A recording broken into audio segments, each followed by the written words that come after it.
I told myself from that point forward, I'm going to learn to create. I'm going to do it and be unapologetically myself. I'm not going to hide things. And anybody who sees that I'm 26 and doesn't want to talk to me about their finances, that's okay. They're not a fit for me. Hi, everyone. Welcome to another episode of Imposter Talks. My name is Alice Macklick. Today, Hannah, my beloved partner in crime, she is actually down for the count. I'm a little stopped up, but you know what? We're going to do this. We have been really excited about this episode for a long time. Summer brings travel and COVID and lots of different things. And so we have been getting this episode on the books, but I'm really excited for everyone to hear from our guest today. His name is Mando Sallavanti, and I'll let him introduce himself in just a minute. But fun fact, Mando and I have worked together for the last 2 years, maybe 1 year. And he's seen me through a lot of different phases. And so to be where I am right now and have my spark back feels really exciting. So we were catching up before the episode. And I'm just really excited. He's an old friend now. He knows my husband. And yeah, welcome to the show, Mando. So good to have you. Allison, so excited to chat today. Really appreciate you having me on. Yay. Okay. Tell everyone a little bit about you, how you got to where you are today, how you became the legend on LinkedIn that you are. I'll try to live up to that introduction, but essentially, I'm from Northeast Pennsylvania. I grew up in a small town called Old Forge, which is also the self-proclaimed pizza capital of the world, but that's neither here nor there. Nice. Anyways, my whole life I thought I was going to be a doctor. And the reason was my dad's a doctor. I looked up to him. I wanted that. I wanted the life he had, who he was to people. Long story short, wasn't for me. Chalked it up. He introduces me to a good friend of his who was also his financial advisor at the time. I talked to him. I realized, oh my God, I want to be this guy and who he is to people, and similar to my dad in a parallel world in a way. I go to school, graduate, come into this industry, have pretty much been in it now for nearly 5 years, which is crazy because time just flies by. But got into this a couple years ago, started creating on LinkedIn, and that's been the spark for where my business has gone and meeting so many amazing people like you and Russ and others along the way. Yeah. I remember when my old beloved boss, his name is John Patton, he was telling our team, he was like, hey, I have this guy that you need to listen to. And I remember I was driving to Austin for a meeting and I had you in my ear and you were presenting to our team about your services and different. And I was thinking, oh my gosh, this guy is so confident. Who is this guy? So I scheduled a call with you right after. I didn't see your face. And when I got on, I was like, this guy looks really young. Have you ever gotten that before? Hey, you know Yeah. so much, but you seem young, but instantly have credibility and instantly have expertise. Have you ever navigated that before with other customers or clients? So many people say this to me, and it's probably what I get the most. Now, the way I meet it typically is there's two people you never want to be older than you, your doctor and your financial planner. So it like there's a joke around it, which Yeah. whatever. But in all seriousness, I get that a ton, and a lot of clients sometimes like around my birthday, they're like, "Oh, how old are you?" And I always do the thing. I'm like, "How old do you think I am?" So just this year, I had these clients that I've been working with them for 2 years, and they're like, I know I'm going to be wrong because of the way you said that, but you've got to be like 34. I'm like, no, I just turned 26 in April. So I get that a ton. Now, in what I do, a very technical, complex field in financial services, from the beginning, my mentor, Timmy, told me, you're not going to know everything. And I hate to break it to you, but everybody you talk to knows you don't know everything because they see how old you are. And slapped me in the face with it from day one. So I said, okay, so what now? He said, your job is not to know everything. It's not to be the best financial advisor in the world. Your job is one thing. You need to be the ultimate and complete resource to everyone around you. So it doesn't mean knowing everything, but it means knowing someone who can. So when I got into this industry, what I did from the beginning was get the right people in my corner behind the scenes in my network that I knew if Allison has a problem and I need to solve this for her, I might not know the direct answer, but I'm going to tell her, hey, I don't know this. I know someone who does. Let me talk to them and I'll come back to you.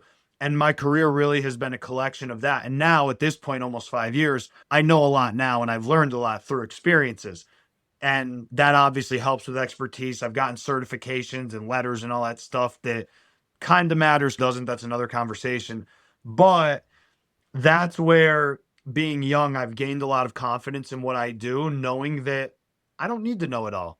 I just got to know the person who does. Yeah. And this is like a total aside, but my husband and I have real estate. And actually, Hannah has real estate too. And I remember asking you these crazy, complicated things. And you're like, hey, let me go get the answer. Like you didn't bullshit us, essentially. You just said, hey, I know a guy who know I can get that answer for you. And you always did. So thank you, first of all. But on that note, it seems like maybe it is like a benefit of being younger and we grew up on the internet and different things like that. But I think you, more than anyone I know, especially on LinkedIn, you don't shy away from your age. Like you'll do posts and you're like, I'm 26 and I'm building generational wealth and I'm doing this. So it leads me to my first question of imposter. What does it mean to you and how do you, hey, okay. It almost, to me, it seems like you own it and face it head on, but I'd love to hear what it means to you and how you handle it. So I've struggled with this, and I think everyone does at some point or another. But I have a coach I work with. Her like moniker, like name is it's an EQ coach, and her name is Alia. And with Alia, I started working her with her on understanding myself better. And what I mean by that is when you look back to my childhood and my career and how things developed through my life, why do I believe what I believe? And why do I think the way I think? And through coaching with her, I've been able to really understand why I am who I am, which has brought a lot of confidence as well. But what I struggled with in my career early, my industry as a financial advisor, 90% of people do not make it after 3 years. And if you go on another 3 years, 90% of those people don't make it. Now, I don't have a study to quote that, but it's just the stats that they say all the time. So let's roll with it. But and I've seen it though. The people that start and they fizzle out and they don't make it. And it's tough. It's not easy to get someone to trust you with their money. And then once they trust you, you need to actually do good for them or else they're not going to anymore. Anyways, through starting, I tried to be someone I wasn't. And what I mean by that is I tried to appear a certain way. Looking back to my first 2 years of my career, I was always buttoned up suit, talking like proper and complex language and trying to sound smart. And I fell on my face a lot. I felt it in my week to week. I succeeded and I got clients, but a little bit into my second year, I realized I don't think I'm attracting the people I necessarily jive with or can best help, or some of them even want to work with. Now, I have some great clients from that time that still work with me, but in general, so this was right around the time I started creating online after my first 2 years in my career. And I told myself from that point forward, I'm going to learn to create. I'm going to do it and be unapologetically myself. I'm not going to hide things. And anybody who sees that I'm 26 and doesn't want to talk to me about their finances, that's okay. They're not a fit for me. They're not someone I want to attract because it will only end bad anyways. So that's why I lean into so much of I can look at my age as a benefit or I could look at it as something that's going to hold me back. And realistically, no matter what age you are, there's always an excuse about why it's a bad thing. Oh, that just resonated so deeply with me because I've actually talked on other podcasts about that exactly. Because I am a little older, like late 30s, but I've always looked really young.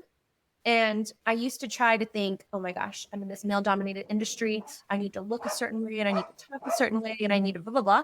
And it just felt so inauthentic. And I started realizing probably through this podcast and talking to all these brilliant people and learning that's not me. And I don't really want to be surrounded with people like that. I don't want to work with people like that. I don't want to do business with people like that because it felt fake, like you said. And then, oh my gosh, I'm going to post, of course, your LinkedIn your page if anyone hasn't seen it. But that is what people respond to. It's like your authentic voice, and you nailed it. And it's almost like you've given permission for others to follow suit. And I'm seeing a lot more of that on LinkedIn. Yeah, no, I totally get that. And it's hard, right? Because I think anytime you do that, you're you're naturally pushing people away. And especially when you lean into it, you're going to get negativity. I get negativity all the time. I don't Mm. care. I block people. Like, it just is what it is. I'm not going to change your mind on what you think about me. And if I do, it's probably an uphill battle. So I've come to terms with that. It's a muscle to work. Like, I use the gym as an analogy. You don't just walk in the gym and get big biceps after doing one curl. You're not going to get your first negative comment from someone and like just think, I don't need to care what they think. No, it still bothers me to this day, and I probably get dozens of them every single week. Oh my It's the gosh. reality when you put yourself out there. Wow. Okay, so you definitely have this resiliency, owning something that others might think is an imposter, but you're like, nope, I'm gonna own it, face it head on. When is a time, an actual experience where you have felt like an imposter, and then what did you do to combat it? As I've grown in my career, I've been really fortunate that my firm has recognized me for being an exceptional advisor and given me awards that they've done and stuff like that. And I still look at every day where, hey, I'm still trying to grow my business. I'm not even where I want to be for my goals. What my goals are with my life, I have so far to go. I have so much I need to do. And here are these people telling me I'm great. And they don't know that last week I had a bad day and this was hard thing happened with this client and this thing's going on in my personal life. So all of these things pile up and then you're on a stage accepting some award. It's difficult. But what I've gotten to over time and when I felt imposter syndrome or these feelings that maybe I'm not who people think I am, it's that our mind plays tricks on us. And it plays tricks on us because as we grow, we literally become a new person. But it takes time for your mind to catch up with who you become. And that's where imposter syndrome sets in my eyes, because I'm growing at such a rapid pace that I'm investing in myself. I'm working with coaches, reading books, doing courses. I'm a completely different person than I was 6 months ago, 12 months ago, 6 years ago. It's hard to accept that in your mind when you grow that quick. So there's been times when I've gotten professional recognition. There's been times where, oh my God, I just got a new client who's my top client ever, as that, which that will continue to happen as time goes on because you just naturally grow with the people you work with. It happens then. It happens when you're a 26-year-old and you're telling someone who's 60 years old what to do with their money. And then you realize, no, there's a reason for this. And you look back at the track record and the evidence of why you are where you are doing what you're doing. And you recognize that you shouldn't feel like an imposter, but it's okay to. Yeah, I think that's what a lot of things, especially the more really in their career, like seasoned folks, that you a lot. I think when you're younger, you excluded because you are. If I was where you are at 26, I would be a multimillionaire right now, and I would do whatever I wanted all day long. Right? I can't even imagine. I'm like, I want my kids to be and have your mindset. So you're the exception, right? And your knowledge on LinkedIn every day, hopefully it's like more people are reading and experiencing and getting access to this stuff. But typically what I see when I interview people is it takes them into their mid to late 30s, early 40s to get to where you are, to recognize, to embrace it, to really just know that, hey, this is a feeling, this is real. I'm not just going to discount it. On this note, we can honestly wrap it up. This is so powerful and amazing, but I guess like a final thought, what would be your number one piece of advice for getting people to where you are, such rapid growth, such Yeah. expanding your brain? What's, if you could boil it down to one thing, what would you recommend? I've thought about this a lot because something I get often is, oh, you're wise beyond your years. And I Right. hear it over and over. I thought about, why am I wise beyond my years? What is it that I'm perceived this way? Because it's not like one person has said it to me or two. Like, I get this very often from people. So I boil it down to three things: pain, failure, and data. What do I mean by that? I have a analytical mind, to say the least. So data makes sense of the world to me. I think in numbers. When I see if X, then Y, it means Z. Like, that's how I make sense of the world. So that's step one of just like how I'll tie this together. The second thing with failure, like I don't care to look stupid. I don't care if I go do something and I look like a complete beginner or I make a mistake. I will be the first person to own up to a mistake I make, and I don't care. And in conjunction with that and tying in pain, I will withstand a lot of pain through what I'm doing, whether it is having to work long hours, if it's like a mental thing, or just putting myself out there and failing in front of people or giving the opportunity for that, that it's so painful to do it. I will do that. I have a high tolerance for those types of things. So because I have a high tolerance for that pain and I'm willing to fail, I get a lot of data on what to do and what not to do. So with that data, I'm able to learn quickly. And I've looked at my career and everything I've done, something that might take somebody months to take action on, I'll do it now. And because I take that mindset that I'm not willing to withstand the pain of doing something today as opposed to 6 months from now, it's accelerated my learning curve on so many things in my life. Yes, I say that a lot. Fail fast. And then I think the thing that a lot of people I see, it's like that lack of action, and then the thoughts start creeping in. And it's honestly, if you just put one foot in front of the other, you start building that momentum, and then there's no time to be scared or there's no time to doubt yourself. So we teach that. We have a workshop that we teach and we do with companies all over the world. And that's one of the things. It's like, what is the scariest thing that can happen? Literally, like you're not going to die. Like, it's so funny you say that though, too, because what I do in my head, I'm like, what's the worst case scenario? Okay. Worst case scenario, I make no money. I lose my job. My fiance breaks up with me. I lose my houses. I have to sell everything. And my parents let me sleep on their basement couch. All right. Life's not bad. Like it is what it is. And when you do that though, the anxiety suddenly goes away and you're like, dude, stop overthinking this. I know. Another thing you said too with your coaches, with a lot of the people we interview that are in a much better place with their imposter, it usually a theme is therapy, coaches, some sort of inner reflection. And as I talk to more and more people, I think we've done 30 episodes of these so far, which is so fun and so crazy. I want to do like a recap piece of the most inspired, the most almost like advanced people we talk to. There are these things in common that you see, and then you can relate that to any part of your life because you're our first financial advisor that we've talked to, right? But you're saying the same things as these super successful people in their fields, no matter what it is. Yeah. But also with your own spin on it, because I think you truly are the number one person in my life who like owns their selves and their authenticity. And it's really inspiring. Thank you.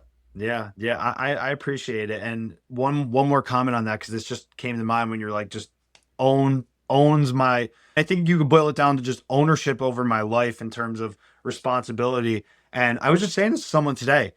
There's only two ways you could really live. You can say something is not my fault and it's unfortunate and I have no control over it. So it is what it is. And I can't do anything about it. Or you can say whether something is my fault or not, I'm going to take responsibility, because either way, I can only do what I can do and make the best out of this. And I think that second mindset is what I've embodied and really taken to heart with everything I do. Awesome. What a great way to end. This is such a great episode. Thank you for being you. And thank you for telling us all how you fight your imposter every day. We appreciate it. Yeah. Thanks for having me. Thank you for tuning in to this episode of Imposter Talks. Subscribe and review our podcast on Spotify and Apple Podcasts. And please follow us on LinkedIn and YouTube at 4under3. And we want to hear your imposter story. If you're interested in being a guest, please email us at info@4under3.io. Thanks so much.